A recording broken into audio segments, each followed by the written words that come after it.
हम आपके साथ एक और हॉरर एक्सपीरियंस शेयर करने वाले हैं।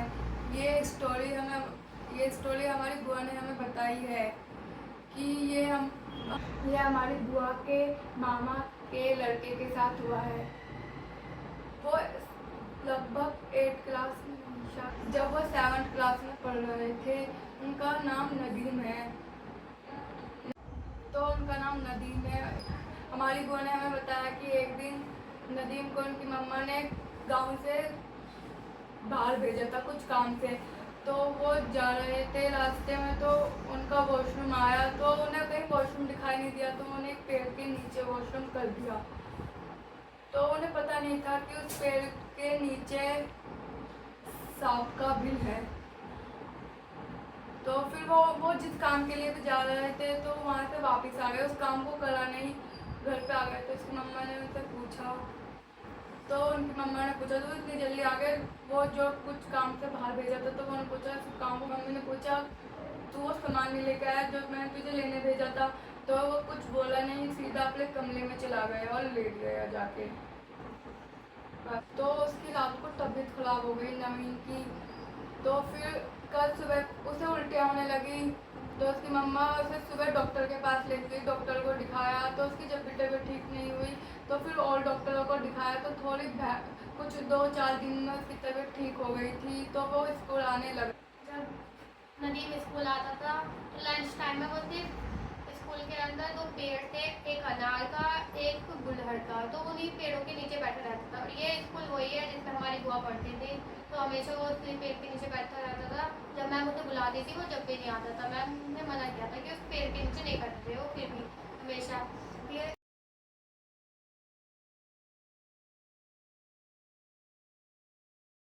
अपने दिन की बात है। मेरी बुआ घी चटनी की रोटी लेकर आई थी, क्योंकि उनकी फ्रेंड को दादी के हाथ की घी चटनी की रोटी बहुत पसंद है। जब वो लेकर आई थी तो लंच के समय पे वो बाहर गार्डन में ही लंच कर रहे थे। तो एकदम जैसे वो टिफिन खोलती है ना, तो नदीम को उसकी महक चली जाती है। तो वो एकदम से उस पेड़ के पास से आके मेरी बुआ से कहता है मुझे भी दो। तो बुआ अपनी रोटी में से आधी रोटी उन्हें दे देती है, आधी वो खाती है। और 2 रोटी लेके आती थी वो, तो एक बचती है, तो एक में से आधी आधी उनकी दोस्त फ्रेंड है और खा लेती है। जैसे वो खाता है तो उसकी तबीयत और ख़राब होने लग जाती है। जो टीचर आते हैं पूछते हैं क्या हुआ है यहाँ पर, यूँ इससे तुमने कुछ कहा? तो मेरी बुआ कहती है कि नहीं, हमने इससे कुछ नहीं कहा। तो इसकी तबीयत और ख़राब होने लगी, इन्हें कुछ खाया ही हो? तो वो बताती है हाँ, क्यों घी चटनी लेकर आई थी मैं, तो इन्हें वही खाई। खराब मैं बुआ को सुनाने लग जाती हूँ, घी को नहीं लेकर आते स्कूल में, घी से असर हो जाता है, इसकी तबीयत और ख़राब होने लगी। नदीम की आंखें लाल होने लग जाती है, वो और अजीब सा बिहेव करने लग जाता है। उसको मैं हाँ लंच के बाद ही उसे घर भिजवा देती है नदीम को। और उसके बाद हमारी खबर चली जाती है। जैसे ही नदीम घर आता है तो उसकी तबीयत और ख़राब हो जाती है। उसकी मम्मा को समझ नहीं आता क्या हुआ। तो सब लोग कहते हैं कि इसे वो ना अजीब सा सांपों की तरह बिहेव करने लग जाता है, रेंगने लग जाता है ज़मीन पर। तो सबको समझ नहीं आता क्या होता है। वो उसे एक मौलवी के पास लेके जाती है नदीम को, उसकी मम्मा। तो वो मौलवी जी बताते हैं कि क्या इन्होंने खुले में वॉशरूम किया था एक पेड़ के पास? तो वो बताता है हाँ, फिर थोड़ा होश आता तो वो बता देता हाँ। वो कहते हैं नहीं करना था, वहाँ पर एक सांप नागिन का बिल था, तुमने वहाँ पर कर दिया, उन्हें बुरा लगाया, वो तुम्हें छोड़ेंगे नहीं, वो तुम्हें लेके जाएंगे। वो मौलवी जी ऐसे कहते हैं। तो वो उसकी मम्मा डर जाते हैं, तो उन्हें वापस लेके आ जाते हैं। लोग बताते हैं आपको सफ़ेद को दिखाना चाहिए, पंडित को दिखाना चाहिए। तो वो उन सबको दिखाते हैं पर कुछ नहीं होता।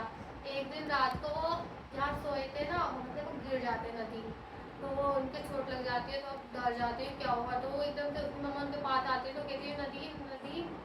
तो वो एकदम वो कहता है नहीं, इसे हम लेके जाएंगे, ये नदीम नहीं है, इन्हें हमारे वहाँ पर घर के पास वॉशरूम कैसे किया, अब इसे हम अपने साथ लेके जाएंगे, इसे हम छोड़ेंगे नहीं, ऐसे बोलते हैं। और उनकी हालत और भी ख़राब हो जाती है।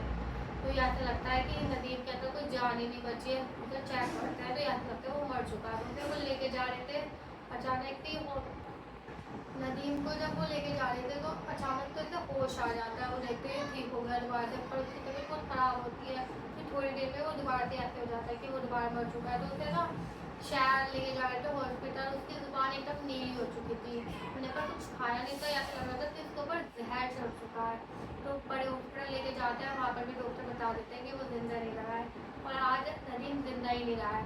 आगे चल के अब पता चला है कि वहाँ जो स्कूल है ना, वहाँ पर जो पेड़ थे ना, वहाँ पर भी एक इंसान की डेथ हुई थी। वहाँ पर एक लड़के को गर्दन काट के मार दिया गया। तो बाद में पता चला कि पेड़ के पास ना एक इंसान को ना उसकी नाक और गर्दन काट के दफन कर दिया गया और उसकी कब्र लगाया गया है। पहले के समय में क्या कहते थे ना कि कोई कोई अलग काम कर देता था कि ये नहीं करना चाहिए तो वो कर देता था, तो लोग कहते थे कि तुमने मेरी नाक कटवा दी। ऐसे उस लड़के ने जिसे मारा गया उसने ऐसे कुछ कर दिया था, तो उसकी नाक और उसकी गर्दन काट के वहीं पर दफन कर दिया गया और उसी की कब्र के ऊपर वो पेड़ लगाया गया। फिर बाद में जाके पता चला कि उस पेड़ के पास जो भी जाता था उसके साथ भी ऐसे हादसे होते थे और वो भी मर चुके हैं। वहाँ पर काफ़ी सारे बच्चे मर चुके हैं, तो अब वो बिल्कुल बंद हो चुका है। और उसके बाद मिलते हैं नेक्स्ट वीडियो के साथ। Bye bye.